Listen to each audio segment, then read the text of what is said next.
ખાસ કરીને ઉત્તરાયણના પર્વની સૌને હું શુભકામના પાઠવું છું। આ પર્વ તમામ મિત્રો અને કાર્યકર્તાઓ સાથે આજે અમે ઉજવણી કરી રહ્યા છીએ। જે રીતે પતંગ ઉત્સવ એ ઉજવવો એ આપણી પ્રણાલિકા પણ છે, આપણો તહેવાર છે। આ તહેવારની ઉજવણી આપણે બધા સાથે મળીને કરવી જોઈએ। જે રીતે ગુજરાત સરકાર દ્વારા અમદાવાદની અંદર આપણા દેશના યશસ્વી વડાપ્રધાન આદરણીય મોદી સાહેબ દ્વારા પતંગ ઉત્સવને ખુલ્લો મૂકવામાં આવ્યો છે। આજે દેશના ગૃહમંત્રી અમિતભાઈ શાહ પણ એમાં હાજર છે। જે રીતના સમગ્ર રાજ્ય અને દેશની અંદર જે રીતના કાર્યક્રમો થઈ રહ્યા છે, આપણે સૌ સૌભાગ્ય પ્રાપ્ત કરી શકીએ એ પ્રકારના જ્યારે કાર્યો થતા હોય ત્યારે દેશના યશસ્વી વડાપ્રધાન આદરણીય મોદી સાહેબને પણ અભિનંદન આપું છું।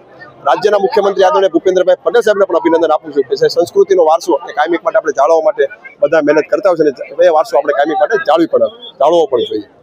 સ્થાનિક સ્વરાજ્યની ચૂંટણીની જો વાત કરીએ તો ભારતીય જનતા પાર્ટીનો કાર્યકર્તા હર હંમેશને માટે બૂથ ઉપર લડવા માટે તત્પર જ હોય છે અને ભારતીય જનતા પાર્ટીના કાર્યકર્તાઓ એ બૂથ ઉપર કાયમિક માટે જીતતા હોય છે।